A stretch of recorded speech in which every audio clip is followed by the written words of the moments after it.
부활절 지나서 월요일 아침입니다. 어제는 마치 부활절에 맞추어서 군산 벚꽃이 흐드러졌는데요. 제가 오늘 틈이 나면 꽃놀이를 할까 싶었으나 화창한 날을 기대했으나 나오면서 보니 간밤에 비가 내렸더군요. 무엇이든 생각대로만 되지는 않는 것 같습니다. 우리 예수님의 부활이 우리의 생각과 좀 다른 면이 있습니다. 요한복음 20장 후반부를 우리가 읽었는데요. 제자들이 두려워하고 있습니다. 모여 있는 곳에 모든 문들을 잠갔습니다. 주님 부활하셨네라는 현수막도 없고요.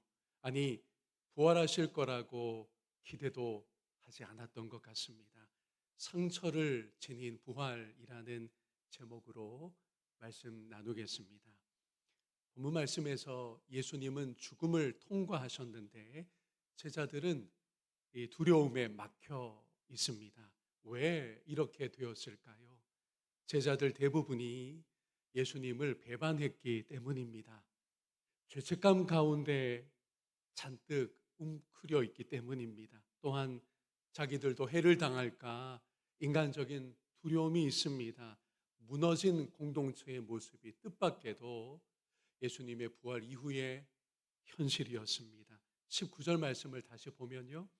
이날 곧 안식 후 첫날 저녁 때에 제자들이 유대인들을 두려워하여 모인 곳의 문들을 닫았더니 예수께서 오사 가운데 서서 이르시되 너희에게 평강이 있을지어다. 그래서 여러분, 우리가 이 첫 주제로 묵상할 것은 바로 이 지점입니다. 부활은요, 무너진 자리에 찾아옵니다. 부활이 어떤 자리에 찾아온다고요? 부활은 무너진 자리에 찾아옵니다. 예수님이 성공한 이들만의 주님이 아니십니다. 예수님은 믿음으로 늘 충만한 자들의 주님만은 아니십니다. 그분은요, 오히려 무너진 곳에 오셔서 소망을 심기를 원하시고 두려워하는 자들 가운데 오셔서 평안을 선포하기를 좋아하십니다. 예수님은 스스로 문제 없다는 이들을 그리 좋아하지 않으세요. 오히려 죄인들을 찾아 구원하시고 그들을 일으켜 세우시는 분이십니다. 부활의 예수님이 실패하고 면목 없는 제자들에게 오셨다는 사실이 저와 여러분에게 소망이 되기를 바랍니다. 우리 서로를 긍휼로서 대하는 이유가 되기를 바랍니다. 두 번째로 부활의 예수님이 상처를 보여주셨다라는 이 부분에 주목했으면 합니다. 제자들이 이제서야 기쁜 반응을 나타내는데요. 그 포인트가 좀 뜻밖입니다. 주님의 못 박힌 손과 창에 찔린 옆구리를 주께서 보이시자 비로소 제자들이 기뻐하길 시작합니다. 20절 말씀이지요. 이 말씀을 하시고 손과 옆구리를 보이시니 제자들이 주를 보고 기뻐하더라. 언뜻 이해가 잘 되질 않습니다. 부활하셨는데 이전과는 말하자면 급이 다르신데 이제는 부활의 몸이신데 왜 십자가 상처를 여전히 주께서 지니고 계신 걸까요? 우리만 해도 흉터를 지우고 싶어 합니다. 과거를 묻어버리고 싶어 합니다. 연약함은 감추고 싶습니다. 그런데 부활의 주님이 당신의 상처를 버리지 않으셨습니다. 우리에게 어떤 시선을 열어주는 것일까요? 여러분, 예수님의 부활은요, 십자가와의 단절이 아닙니다. 부활하신 예수님은 여전히 십자가에 달리신 예수님이십니다. 십자가 삭제가 아닌 것입니다. 부활은요, 완전 무결을 만드는 것과 다른 일이었습니다. 상처가 남아있는 부활입니다. 부활은 그 상처를 흉하지 않다고 선언하십니다. 여러분, 상처란 부끄러운 것이 아님을 주님의 부활이 알려주시고 있습니다. 과거의 상처가 단지 고통으로 결론 나지 않는다는 것이 부활 속에서 우리가 보게 되는 새로운 안목인 것입니다. 이와 같아서 여러분, 세 번째는요, 부활은 상처에 새로운 의미를 입혀주는 힘입니다. 한번 같이 읽어볼까요? 부활은 상처에 새로운 의미를 입혀주는 힘입니다. 이것을 예수님이 몸소 먼저 보이셨습니다. 찬송가 25장을 우리가 앞서 부르면서 고백한 것이기도 하고요. 그 손과 몸의 상처가 그대로 있어요. 그런데 어떠하다고요? 그것이 영광 중에 빛난다라는 것입니다. 예수님의 상처가 사라진 것 아닙니다. 성령 수술된 것 아닙니다. 그대로 있습니다. 십자가형이 집행되었다는 것이 그 흔적이 그대로 남아 있어요. 당시로서는 십자가형이 집행되는 동안에는 그것은 고통일 뿐이었습니다. 그것은 수치의 자리였을 뿐입니다. 참혹한 죽음으로만 보였습니다. 그런데 그 상처, 그 흔적을 주께서 부활하시고서도 고스란히 간직하고 있다는 것은 현실이 달라졌기보다 새로운 의미가 옷 입혀졌다고 하는 차원의 메시지입니다. 상처를 그대로 갖고 제자들 앞에 나타나신 주님은요, 이제는 구원자의 영광으로 나타나셨습니다. 예수님의 그 수치와 그저 죄수로서의 죽음이 이제는 위대한 죽음이었다라고 새로운 의미로 옷 입혀져 있다는 것이지요. 부활의 힘은 오늘 여기에 있습니다. 부활? 그거 안 죽는 거네. 영원히 사는 거네. 단지 이게 아니고요. 부활을 나중으로 미룰 것이 아니고요. 우리의 오늘의 현실을 새롭게 비추는 힘이 부활의 복음 속에 있는 것입니다. 우리의 과거를 새롭게 비추는 힘이 부활에 있는 것입니다. 그러니 여러분, 여러분의 아픈 과거, 상처로 아직 머물러 있는 여러분의 마음들, 다친 몸, 그리고 지금도 여전히 고민하는 한계들이 있잖아요. 이 모든 것을 부활의 주님은 괜찮다고 하십니다. 괜찮다는 것이 예수님의 표현으로 오늘은 너에게 평강이 있을지어다 라는 표현으로 선포되고 있어요. 과거가 또 오늘의 현실이 달라지는 것은 아니지만 주님께서 평안으로 그리고 새로운 의미로 옷 입혀 주시는 줄 믿습니다. 그래서 바울 사도는요, 사명을 수행하면서 겪게 되었던 자신의 매맞은 일들, 여전히 연약함 속에 있는 자기 사역의 현실들, 그리고 투옥마저 되어 있는 자기 상황 속에서 이런 재해석을 선언했습니다. 부활의 빛 아래서 가능한 일이었어요. 갈라디아서 6장 17절 말씀이지요.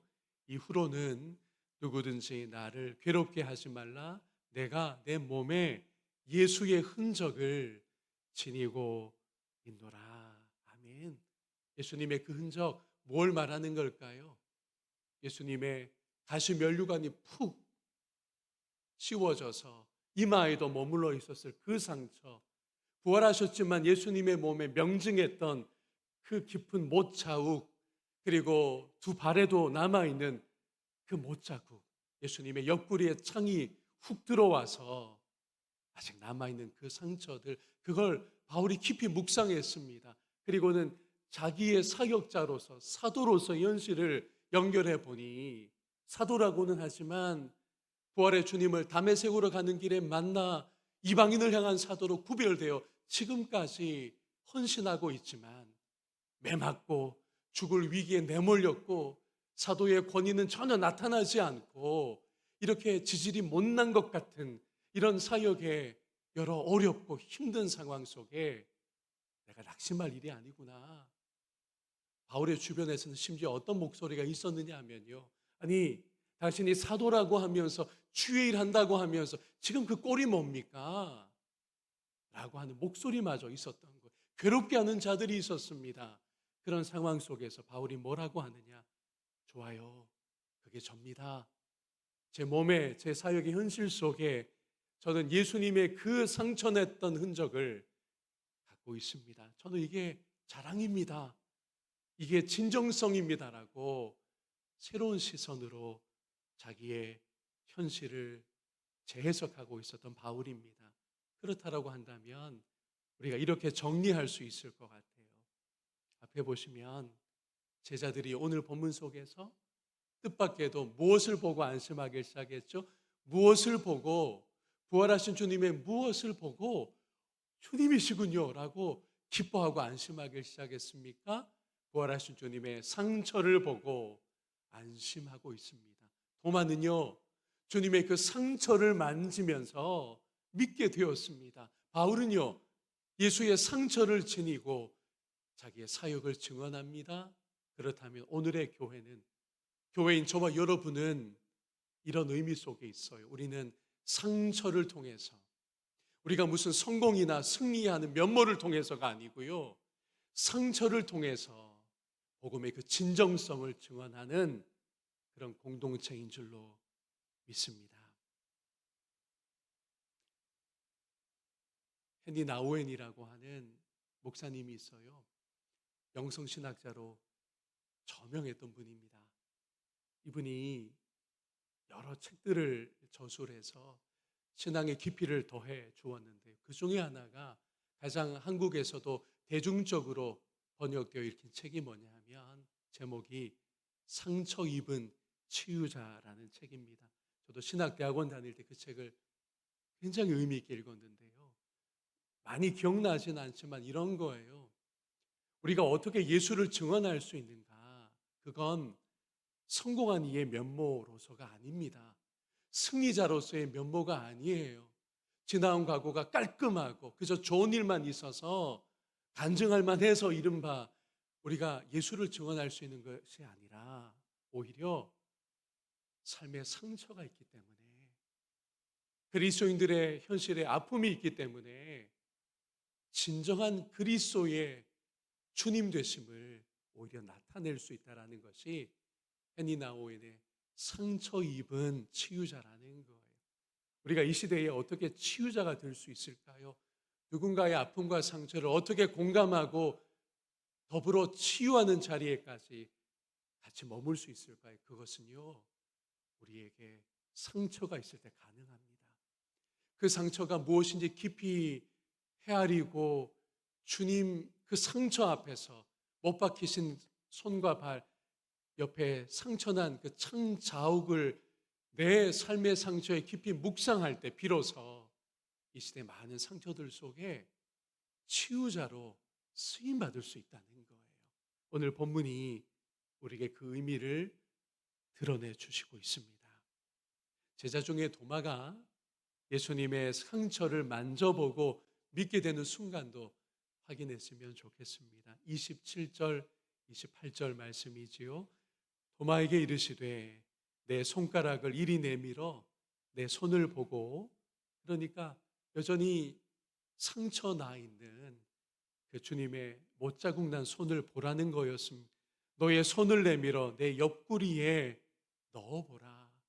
아직 전혀 아물지 않은 예수님의 창 찔린 그 상흔을 너의 손가락을 넣어서 움푹 들어간 그곳을 확인해 보라는 겁니다. 우리 28절로 갈까요? 도마가 대답하여 이르되, 여기 너무 귀합니다. 나의 주님이시요 나의 하나님이시니라. 아멘. 여러분 한번 생각해 보세요. 예수님이 부활하신 몸으로 등장하셨는데 깔끔하다고 한번 상상해 보세요. 두 손과 두 발에 전혀 못자국이 없고 창에 찔린 자국도 싹 사라져서 이제 부활하시고 급이 달라지셨으니 완전한 몸으로 나타나셨다고 생각해 보십시오. 도마가 과연 예수님을 인정할 수 있었을까요? 이게 우리 주님이시네. 우리와 함께 3년 동안 다니셨고 같이 밥 먹고 같이 사역의 현장에 계셔 우리 주님이시네. 그걸 확인하는 순간은요, 주님의 못자국 난 손과 발, 창자국 난 옆구리를 그가 보고 거기에 손을 대었기 때문에 가능했다는 거. 여러분, 이게 상처의 힘입니다.